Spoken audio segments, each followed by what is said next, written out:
Ainz OOAL is just too real. Just straight up, this man is OP. Like, I knew ever since last episode that I'm gonna grow to love this character, and especially with the developments in the ending of this episode, Overlord, episode 4, yo, the fucking hype sauce. I can tell I'm going to love this character. His descent into darkness and potentially madness will be insane if the story actually goes that route. Please, light novel readers, don't spoil me, because, like I said last week, I'm going to the light novel. No, just to clarify, I haven't started yet, simply because, you know, I'm reading so many other things right now. But as soon as my plate clears up a little bit, this is going to be top of the chopping block going in, okay? It's definitely going to happen before this season ends. So I'm going to catch up on the light novels by the end of this season, potentially, because once I start them, I'm most likely going to binge read the fuck out of them. Overlord, I just want to dive into the depth of this universe and get more exposition, especially on, like, these spells, the magical tiers, and everything that's going on in this new world based on Yggdrasil. It just seems fucking epic, dude. Like, when he used that black hole shit against the tier 7 archangel creature or whatever the fuck it is, I was just like, yo, or the fucking hellfire. Like, I want to read that in depth, you know, like the fucking hellfire. This tiny little flame just obliterates the creature, yo. The man's like, you fucking fools, this is ridiculous. You got me on guard for this child's play. Ainz, man, yeah. That second half of the episode just went in, and my girl, best girl Albedo, dude, when she flipped her shit, when she was just straight up like, yo, what the fuck, how dare you lower life forms, touch, you know, my master, my lord, the one I love. I'm like, yo, this bitch is about to slay them all, and I just like, no, Albedo, chill, I got this. He's like, look, he gave them two choices. He was like, either, you know, submit yourself to me now, or suffer the endless despair of a painful death. And even in the end, Ainz is still merciful with them, and he says he'll give them a quick and painless death, right? But seeing his slow transformation, just subtly after coming into, you know, becoming this new type of undead body, or whatever exactly it's called, I forget, you see that his mentality as a human is slowly slipping away. And it's interesting to see him grapple with it. At the end of the day, when he's declaring, yo, we're going to spread our new goal, you know, the Tumanasrik, everybody here, my name is Ainz OOAL. We're going to spread this name to the heavens, okay? When he was on that shit, I'm like, yo, he's going in, he's on this straight up world conquest shit. He's crazy.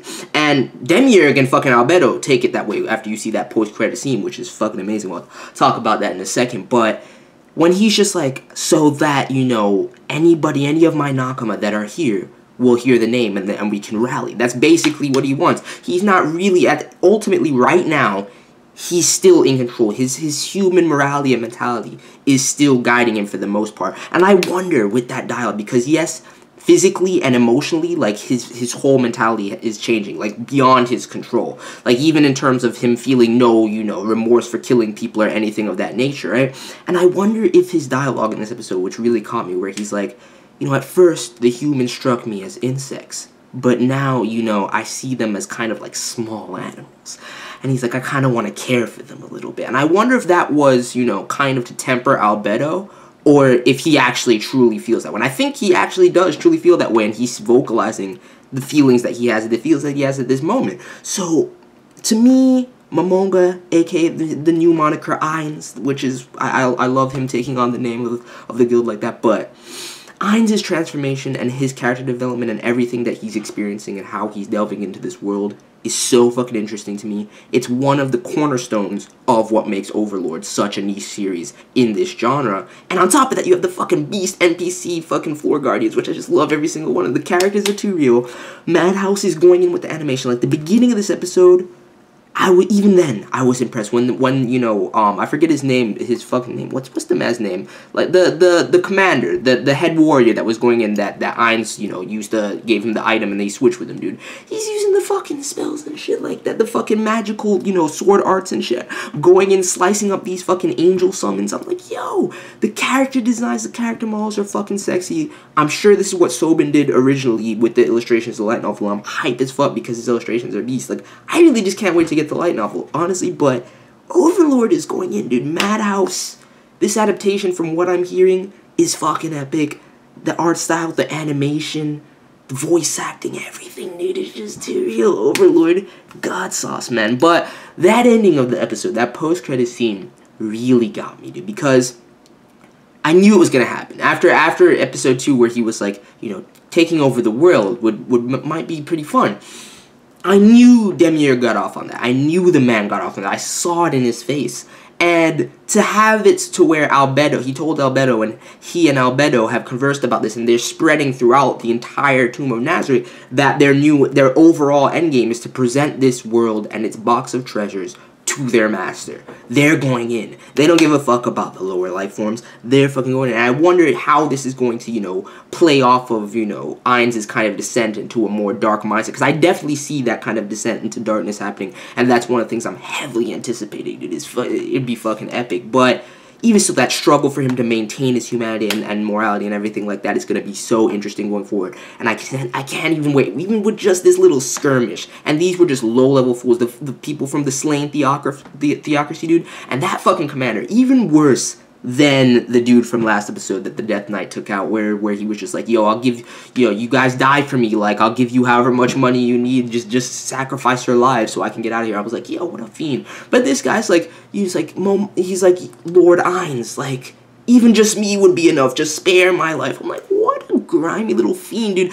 The man had I don't even know what kind of religious practices they have where they were talking about the angels and shit like that, when he's got the blacked out sclera going in like a fiend, getting off on trying to destroy this village and whatnot. Plus, the people were monitoring him the whole time, and I can't wait to see how that goes back to, you know, their kingdom, the interaction with, you know, the actual kingdom that this head warrior is a part of, that we saw this episode, that's forged this relationship with Ainz. And you guys have to forgive me, I can't remember all these names right now. Once I get into the light novel, I definitely will, or even, you know, as the episodes progress, I'll definitely get them all down. But outside of, you know, Ainz and our main crew, I can't really remember all these names too readily. But I digress. Beast episode, I'm hype. I don't care if people want to say I'm overhyping Overlord. I am loving this series, dude. The depth, the potential I see in it, how fucking crazy is, like, if these little tiny skirmishes with, you know, Ainz just using this petty magic, which I don't know what tier the spells he's using are, to be honest. They might be much stronger, but him going up against these petty things, these tier 3 and tier 7, you know, see, where he's brushing it off like it's nothing, coming out unscathed, Albedo doesn't even have to do shit. It's going to be crazy when we get some real challengers in this scenario, and shit goes in. The battles I predict going forward are going to be crazy, but let me know your thoughts on this episode of Overlord. All I can say is Albedo for the win. I'm glad I got to see her fucking sexy face this episode, dude. It was so nice. Just her whole dialogue and how she's just like in the background like, oh my god, Ainz-sama is so cute. I was like, oh my god, Albedo, I love you. But anyway, let me know your thoughts. I gotta get to the light novel, probably within the next couple episodes. And let me know if there's any particular things I should wait for, because you guys told me to wait till at least this episode, and you were right. It was hype as fuck. I didn't do a live reaction. I wanted to, but I just didn't feel like it at the time. But let me know if there's any episodes coming up within the next couple that potentially will be live reaction worthy, and I might do that. However, we'll see what happens. Whenever I get on a light novel and I start catching up and I pass the anime material, then that's going to be out. But I don't see that happening within the next three weeks at the very least, so we still got time. Anyway, let me know your thoughts, and I'm out. Peace.